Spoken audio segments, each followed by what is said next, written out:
फरमाता है। उनकी बेशुमार करामात थी। एक नवाब साहब थे जोधनपुर के रहने वाले, उन पे एक झूठा मुकदमा कायम हो गया और झूठे मुकदमे में उन्हें सजा हो गई।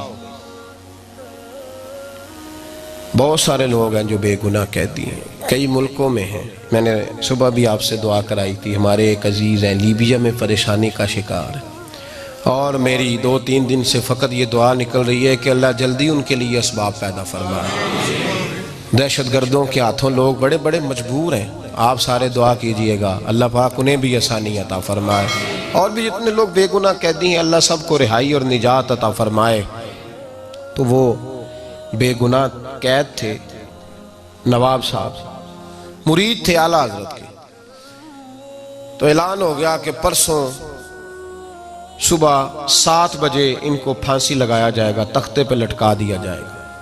घर वालों को आखिरी मुलाकात के लिए बुलाया। घर वाले जब मुलाकात करने आए तो नवाब साहब कहने लगे नाश्ता तैयार रखना, रोटी घर आके खाऊंगा। नाश्ता तैयार रखना, रोटी सवेरे हाँ घर आके खाऊंगा। मनम गुलाम में अली हैदरी हम कादरी दम से अहमद रजा का मी जन्म, तैयार रखना, रोटी घर खाऊंगा। उन्होंने कहा जनाब आपकी फांसी है सवेरे। उन्होंने कहा मैं कह रहा हूँ रोटी घर आके खाऊंगा।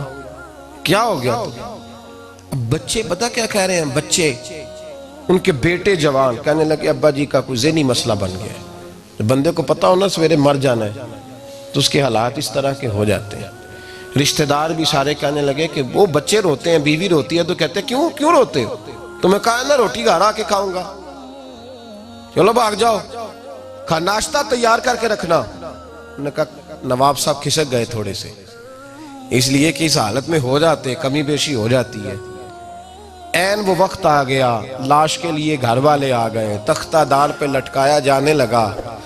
जल्लाद बटन दबाने लगा था कि एक आदमी दौड़ा आया। उसने कहा, चूंकि अंग्रेज की हुकूमत थी, उसने कहा मलका विक्टोरिया की ताजपोशी की खुशी में आज जिसको फांसी होने वाली थी सब की माफ कर दी गई है, लिहाजा सारे घरों को जाओ।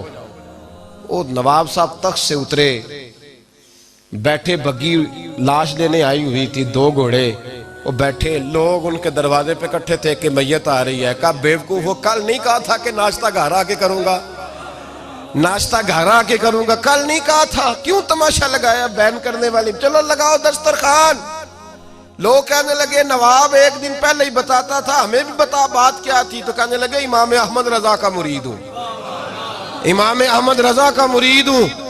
कल मैंने रोके कहा हुजूर मैं लवारस हूं कि मुझे फांसी लग जाए और बेगुनाह लग जाए। आला हजरत रहमतुल्लाह अलैह मेरी ख्वाब में आए तो कहने लगे क्यों परेशान होता है, तुझे फांसी नहीं लगेगी, तू नाश्ता घर आके खाएगा। कहते मुझे पता नहीं था असबाब क्या है, पर मैं, मेरे शेख की जुबान से जो जुमला निकल जाता है मेरे लिए हरफ़े आखिर होता है। मैं उसमें अपनी मर्जी के तर्जमे, तशरीहात, ये वो इस तरह भी तो हो सकता है, ये नहीं मैं लगाता। कह दिया था सो कह दिया था। आला हजरत रहमतुल्लाह ताला अलैह को ये कमाल अल्लाह पाक ने अता फरमाया कि उनकी जुबान से जो निकल जाता था रब वैसा फरमा देता। इस तरह के दर्जनों और 20 करामात आपकी बाबुल करामात के अंदर लिखी हुई। और सबसे बड़ी करामत ये थी आला हजरत की दुआ मांगा करते थे। सज्जादा नशीनों को देखते ना तो दुआ मांगते, कहते अल्लाह मेरी औलाद में 500 साल तक इल्म बाकी रखना। कितने सालों तक? 5। बरेली शरीफ के जो साहबजादे हैं ना, उनको इजाजत नहीं अपने नाम के साथ साहबजादा लिखने की। आप जितने भी साहबजादे आते हैं यहाँ भी अल्हम्दुलिल्लाह काफी की, किसी को हजरत साहब साहबजादा लिखने से मना करते थे, फरमाते थे साहबजादे ना बनो, बंदे दे पुत्र बनो। अक्सर फरमाया करते थे, फरमाते थे बंदे बनो, साहबजादे वहां इजाजत नहीं, मिजाज ही नहीं। आला हजरत आलिम हुए तो उनके बड़े बेटे बहुत बड़े आलिम हुए, छोटे बेटे इतने बड़े आलिम हुए कि हिंदुस्तान के सबसे, और लोग तो तारीख भूल जाते हैं ना। आला हजरत के छोटे साहिबजादे मुफ्ती आजम हिंद जब सज्जादा नशीन थे तो ज़ियाउल हक के ज़माने में पाकिस्तान में एक बहस उठी थी कि चांद नहीं नज़र आता। वो इस तरह करते हैं, कुछ लोगों को जहाज़ में बिठाते हैं तो 38,000 फुट या 40,000 फुट की बुलंदी तक जाएं और चांद देख के आ जाए, अगर निकला हुआ तो ठीक है। अब इस पर बहस होने लगी उलमा के जायज है कि नहीं। ऊपर जाके देख आते हैं ईद का या रमजान का चांद। तो जब कोई मसला हल ना हुआ तो फिर बरेली शरीफ हुजूर मुफ्ती आजम के पास फतवा भेजा गया। तो छोटे बेटे इतने बड़े मुफ्ती थे कि उन्होंने कहा नबी पाक सल्लल्लाहु अलैहि वसल्लम ने चांद देखने का हुक्म दिया है, ढूंढने का और पीछे जाके पकड़ने का हुक्म नहीं दिया। तो पकड़ के लाओ किधर है। तो नबी पाक सल्लल्लाहु अलैहि वसल्लम ने देखने को कहा है तो जमीन पे बैठ के देखो, नजर आ गया तो ठीक है, ना आए तो बिल्कुल जायज नहीं तुम्हारा जहाजों पर बैठ के चांद ढूंढने जाना।